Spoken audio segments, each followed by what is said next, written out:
नापरकोट कच्चे जे गोट मेरान बिजाणी रावासी बिजाणी बिरादरी इलाइक़े जे चङे मुड़स मीर अब्दुल नबी खान तेगाणी मथां फायरिंग वाक़े में मुलविस हुजण जी तरदीद कंदे एहसान बिजाणी चयो आहे त राति देर सां तेगाणी हथियारबंदनि असांजे घर ते हमलो करे फायरिंग कई।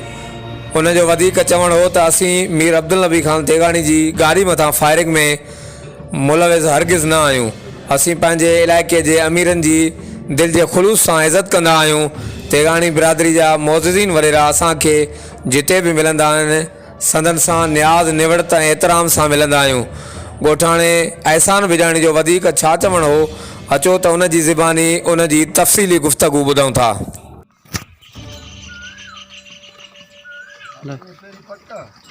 बाबा रात 12 बजे मुंहिंजे घर ते हमलो थियो। मां मेहरान बिजाराणी जो पोटो आहियां। एहसान नालो आहे मुंहिंजो, मां बिजाराणी आहियां।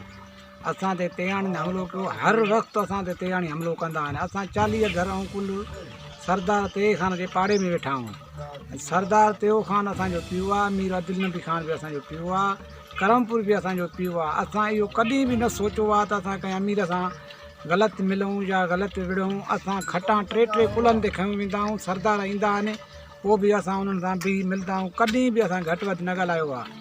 राति जेको इहो हमलो थियो आहे बि मुंहिंजे घर ते थियो आहे। बाक़ाइदे मां पंहिंजे घर वेठो आहियां, मुंहिंजे घर ते हमलो थियो आहे। बाक़ी भोतार चए थो उन सां कंहिं बि कई आहे हरकत उहा ख़ुदा खे ख़बर आहे। शैतान माण्हू बि आहिनि। असांजो को बि इन में कसूर न को असांजो ॻोठ जो माण्हू इन शइ में इनवॉल्व आहे। असां पंहिंजे घरनि में महफ़ूज़ रहूं था। कल्ह बि असां ते हमलो, अॼु बि हमलो, अॻे चकर असांजो ॾिठो वटि नंढो ॿाल उहो असांजो हमलो करे मारियो अथनि। असां ॿिन्हिनि सरदारनि खे अर्ज़ु कयूं था त इन शइ में असां मुलविस न हूं। हरूं भरूं नजाइज़ी असांखे बदनाम न कयो वञे।